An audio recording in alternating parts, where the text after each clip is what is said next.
everyone, I'm Sunny and I write the blog sunnyinlondon.com, which is a Florida girl's guide to finding sun and fun in London. As an American expat, I'm frequently contacted by people who are moving from the US to the UK who are asking for advice on the shipping process. So I recently wrote a blog post about the things that I think you should ship, and today I thought it would be kind of fun to create a vlog to show you the things that would be absolutely worthless to pay to have shipped across the ocean. Now, when I say I've put together fun things, it's not because they're not serious. You might think, oh, those are kind of trivial, I would never pack those. The bigger idea, what I'm trying to show you today, are the differences between living in the US and the UK through items that I think you probably haven't thought of. Now, the first item that I'm going to show you that you should not ship if you're moving from the US to the UK is a 3-hole punch.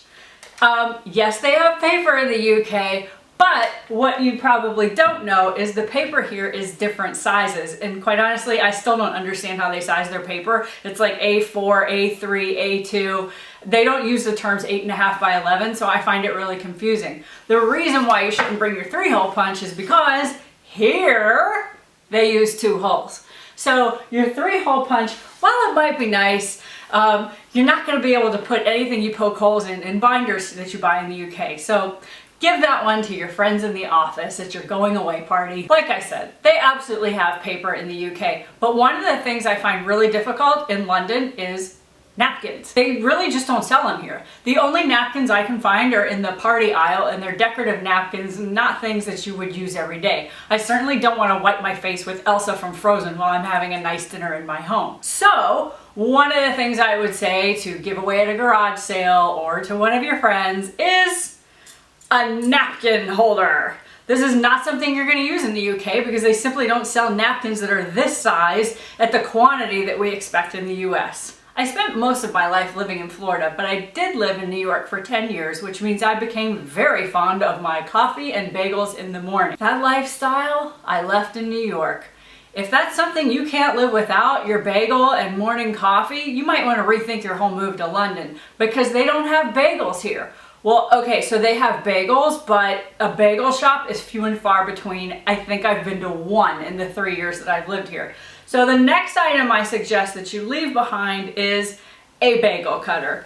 Bagels are simply not things that British people enjoy, so you're not going to have any use for a bagel cutter because you're probably not going to find them in the supermarkets here. On to a more serious note, there is a sincere lack of space in Europe. I don't think that's a newsflash for you. If you're contemplating your move from the US to the UK, you've probably already been informed that you're not going to have the same kind of space that you're used to in the US. And that's especially if you live in a very affluent suburban neighborhood. It's not the same. So what I'm suggesting you do not bring with you is books on feng shui. Okay, so I'm guessing probably a lot of you don't have feng shui books at home. That was kind of a hobby that I started a few years before I moved to London. And while I'm still happy I have my books, studying feng shui here is a total lost cause. There's no space. You put things in places they fit. If there's good energy, that's a bonus. The other thing I would suggest that you offload before you come here is travel books. I made the mistake of packing these in my shipping, and quite honestly, between the way the world has changed in the past few years and the abundance of travel bloggers and being able to reach out virtually to people to get your travel information, as well as the lack of space, books on travel are certainly something that I would give away before I left.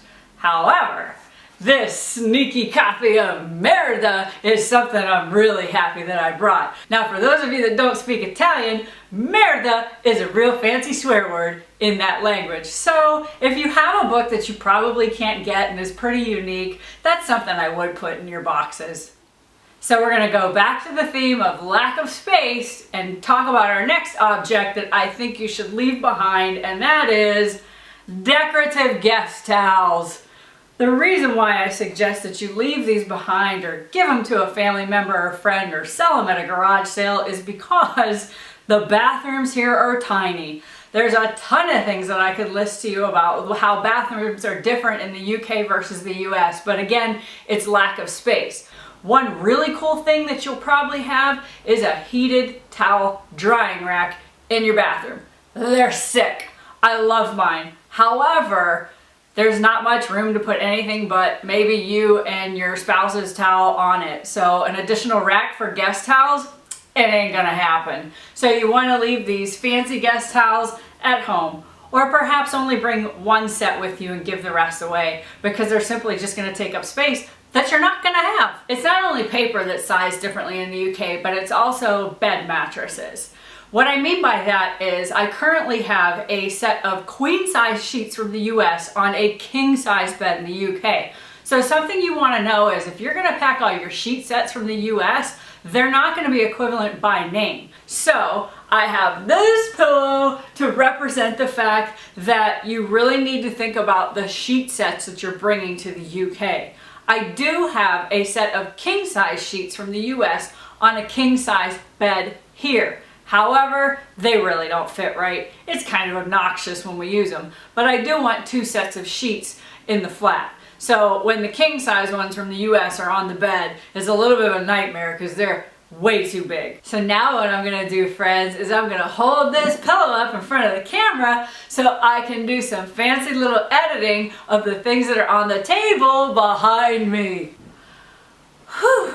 Okay, so now that I've had a couple seconds to rearrange the table that's behind me, I want to actually draw your attention to that table. It's not really a table, it's a cabinet that my husband and I got in IKEA. I absolutely think you should bring no furniture with you to the UK. Your furniture is probably not even going to fit through your door, especially if you live in London. So it would be really catastrophic to pay all that money and ship it over here and be counting on your furniture and not be able to get it through your flat's door. This cabinet is not that bad. We actually purchased 3 pieces of furniture from IKEA once my stuff arrived. I really like it, and there's a chance that in the future we'll probably move somewhere else, so I don't really want to worry about having really nice furniture here that could get scratched or destroyed in a move. So our final item again comes back to space. Now, I wrote a blog post on the things that you should bring when you ship your items, and at the end of that blog post is information about how you can get a discount on your shipping. I really love the company that moved my items from the US to the UK, and I strongly recommend them. I wrote about that in the post, and the company is interested in giving my readers a 10% discount. Sitting here on the table behind me are 2 vases that I bought at Pier 1 a couple years before I moved. I really love the vases, but they're ginormous and they're very, very, very heavy. I don't really have space for them in the flat with all the other stuff that I brought. So what I'm suggesting as our last item of things to leave behind is very large pieces of artwork that aren't sentimental. Instead, you might want to consider bringing only the smaller pieces that you have that you really like, because again, we're coming back to the fact that there just really isn't space here. So the company I used for my international shipping was You Pack, We Ship, and if you go to my blog, you can read all about that experience, and please do if you're considering the move, because that discount is worth it. I found them very personable and their customer service skills were excellent. Coming up, I plan on doing some pieces on kitchen items that you absolutely must bring to the UK, as well as electronics, which is a very popular question that I get from people too. What do I do with all my electronics in the US? The final thing that I plan on writing about is clothing items that you definitely want to bring and ones that you're not going to use when you get to London or anywhere else in the UK. I really thank you for watching, and I encourage you in the comments below to leave your ideas about your experience or any questions that you may have about your move as well. Thanks again for watching.